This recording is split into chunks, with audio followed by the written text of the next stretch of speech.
So hey everybody, as always, welcome to the channel. Thanks for stopping by and hanging out for a few. My name is Rich, I'm the channel host, and let's dive right into it today.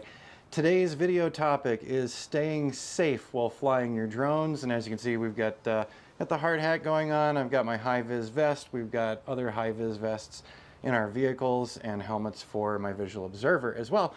But that is not the staying safe that I want to talk about. So we all know, workspace safety. But I wanted to talk more about why it's great to have a visual observer along with me and some other hazards that I think a lot of people don't think of. So let's get out of the hard hat and we'll get rid of the high-vis vest and we'll talk about what I really want to tell you about today. All right, much better. I always like to have my life is good hat on when we're doing these videos. So today I wanted to talk to you about something a little different. We know that you've got to be highly aware when on a job site. You should probably be carrying workers' comp, your own insurance, your liability insurance, and all those types of things. But what I want to tell you about today is some of the other safety issues that I think folks overlook on a regular basis. And it's been driven home here over the past couple weeks that your safety while out on a job site isn't just about the location that you're flying the drone. So in the past couple weeks, Prescott, Arizona has made the news a couple of times over now. So recently, just a few weeks ago, we had a family of mountain lions. So one fully grown mountain lion and three juveniles apparently. And those mountain lions were actually paying visits to the backyards of neighboring homes in the area and sadly enough, killing small dogs and cats and other pets. And they were getting so bold that something had to be done, unfortunately.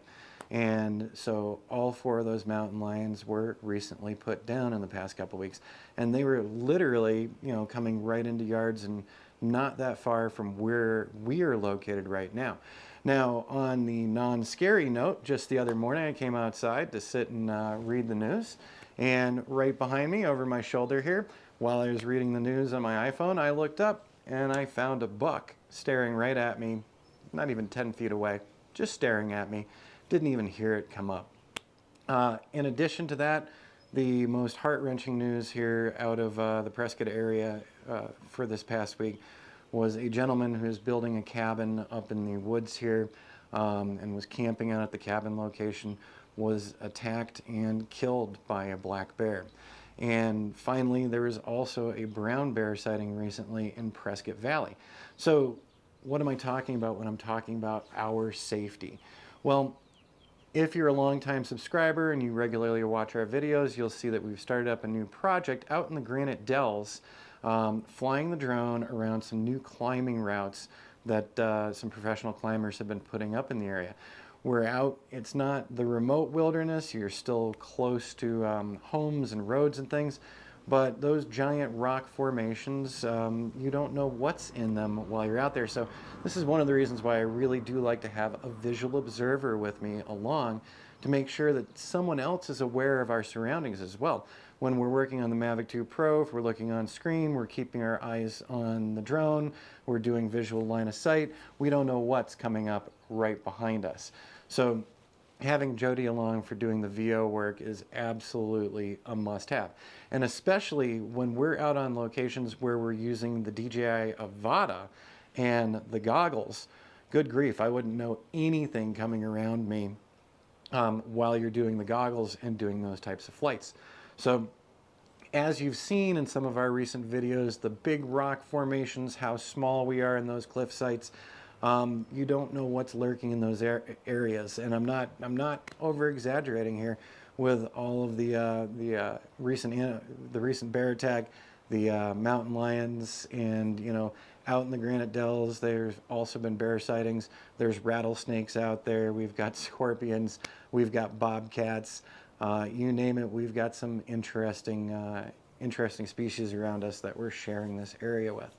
So I would not feel comfortable at this point going out with FPV goggles by myself, not having a VO there with me. So it's not just about our flight, It's about everything around us and being aware of everything around us.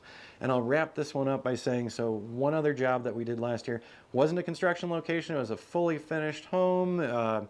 People were being given tours to the home, and it was right on the edge of monsoon season, so it was very strange weather. But we were documenting several home interiors for one of our clients and the people that he was bringing through, because he was introducing other realtors to an area that he was working in. And we arrived behind the group of people heading into the home, and unfortunately for me, those people stirred up a nest of ground hornets. Now, I'm deathly allergic to bees and yellow jackets and hornets, and I do mean deathly allergic. So always with me as well for my safety is an EpiPen set, epinephrine, so that if I do go into anaphylactic shock, I've got that right there. We do also carry a medical pack with us in our vehicles, and that way if we do have any incidents, we do have initial first aid. So yes, as drone operators, we're mostly 99% of the time outside, except for when we're doing fly-throughs of interiors for folks. So you have to keep in mind all of the things that are in your area that could pose a threat while you're on a job site. So it's not just that hard hat and that high-vis vest and the steel-toed boots when you're in the construction sites. It is also situational awareness to keep you out of trouble. And since we're still here talking, you know, the epi worked good for me last year, had chewable Benadryls as well. But so one of the other things that I'm having folks do lately is have them take the lead. That way, if someone's going to discover that nest of ground hornets, it's not me first, and I can actually hightail it out of there. All right, everyone, I hope I gave you some things to think about. Maybe you pay very close attention to your surroundings, maybe you don't, but I thought this would be a good public service announcement, especially given all of the wildlife activity that we've been experiencing here over the past couple of weeks. All right, everybody, hope you have a great week. Fly safe. Thank your visual observer for being with you, and have a great time.